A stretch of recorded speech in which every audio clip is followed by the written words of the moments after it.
Bonsoir, j'espère que vous allez bien. Ce soir, c'est Yom HaShoah. C'est le jour qui a été fixé pour se rappeler de cette terrible partie de l'histoire du peuple juif. Comment 6 millions de nos frères et sœurs, dont 1,5 million d'enfants, ont été tués dans la barbarie nazie par des êtres humains. Oui, c'était des êtres humains malheureusement qui avaient perdu tout signe d'humanité. Et pourtant, même dans ces moments d'obscurité, il y a toujours un peu de lumière. Cette petite lumière, j'ai envie de vous en parler parce qu'il y a quelque temps, j'ai découvert l'histoire d'un juste parmi les nations. Ce juste parmi les nations, il s'appelait Mendes de Souza.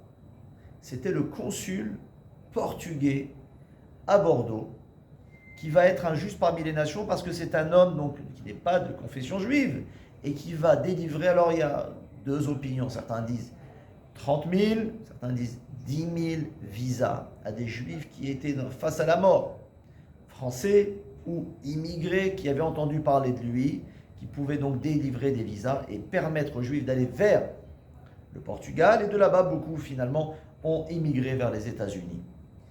Mais à un moment, il y a eu un interdit de par le consulat, de par le gouvernement, qui était à l'époque, c'était une dictature, Lazare, qui interdissait de donner tous ces visas. Le Portugal n'était pas capable d'accueillir autant de personnes.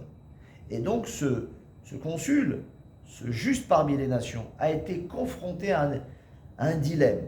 Est-ce que j'écoute la parole des hommes, mais dans ce cas-là, je m'empêche de sauver des êtres humains, ou j'écoute la parole de Dieu, qui nous a dit que tout homme a été créé à son image, et tu ne tueras point.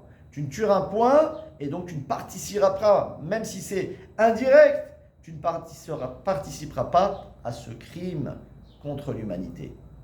Ben cet homme, il a dit, je préfère écouter la voix de Dieu. Et il va avec courage donner, sans compter ni son temps, ni sa vie, ni son statut, des visas pour sauver des juifs et des non-juifs. Il y aura même parmi eux un rabbin qui s'appelle le Rav Yaakov Kiger, qui va rester avec lui. Il va vivre chez lui pendant une certaine période et il va l'aider à délivrer ses visas. C'est une histoire extraordinaire. Il y a même un film qui a été créé à sa mémoire. Aujourd'hui, il y a une place à Jérusalem qui porte son nom. Il y a un arbre à Yad Vashem et une statue. Parce que tristement, lorsqu'il est retourné au Portugal, lorsque la guerre s'est compliquée, et on a refusé de lui donner n'importe quel titre. On lui a retiré son droit d'être consul et on lui a même retiré sa retraite parce qu'on a vu en lui quelqu'un qui s'est rebellé contre le gouvernement. Ce n'est que bien après qu'on a restauré son statut. La lumière dans l'obscurité. Ce Shabbat, nous allons lire les Pirkei Avot, les Maximes des Pères. Les Maximes des Pères, c'est des enseignements très courts, des sages de la Mishnah. Tout juif, et je dirais même non-juif, est invité à étudier ces textes. Ce sont des petites phrases. Certaines sont de morale, d'autres de motivation. Et en préface, on lit une Mishnah qui vient du traité de Sanhedrin où on dit « Kol Israël yesh lahem chelek l'olam. » Tous les juifs ont une part au monde futur. Mais il y a un principe talmudique qui dit « Kol », le mot « kol », tous, veut rajouter. Via les rabbot, nous dit le Talmud, ça vient rajouter d'autres personnes. Qui sont ces autres personnes? J'ai vu un très joli commentaire dans la Mishnah du Rav Ovadia Yosef qui dit ce sont les non-juifs. Les non-juifs qui sont les justes parmi les nations. Lorsqu'ils ont été à l'auteur d'être des hommes. Comme ce consul qui a dit je préfère écouter la parole de Dieu et non pas celle des hommes lorsqu'il y a un danger pour l'humanité. Il a été à la hauteur de ce titre d'être créé à l'image de Dieu. Alors oui, il fait partie du Olam Haba. Le Olam Haba, c'est un monde à venir, un monde qui arrive doucement, un monde meilleur, un monde qu'on peut un petit peu goûter tous les Shabbats. Il est dit dans le Talmud, 1/60e, Shabbat c'est 1/60e de ce monde futur.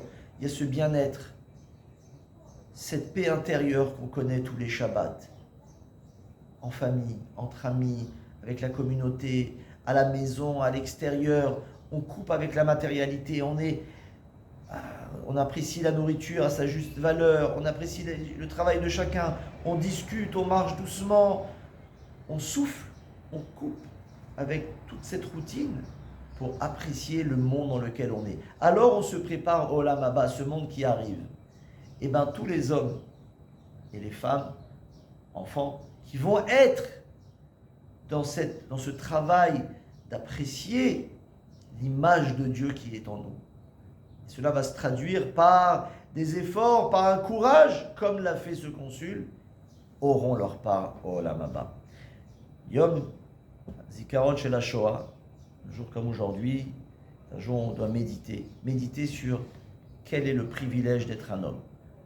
Qu'est-ce que je fais de mon humanité? Qu'est-ce que je fais de cette force que Dieu me prête pour les autres? Parce que de même que Dieu a créé l'homme pour pouvoir lui donner, comme cela est expliqué dans la Kabbale, nous devons donner à l'autre. Et c'est exactement ce qu'ont pas fait les nazis. Donc nous, Yesh lanu chelek l'Olam Haba, nous avons une part, mais ce chelek, cette part, on l'agrandit lorsqu'on est à la hauteur de l'image de Dieu qui nous est confiée. Excellente soirée de méditation et Be'ezrat Hashem, que nous soyons à la hauteur.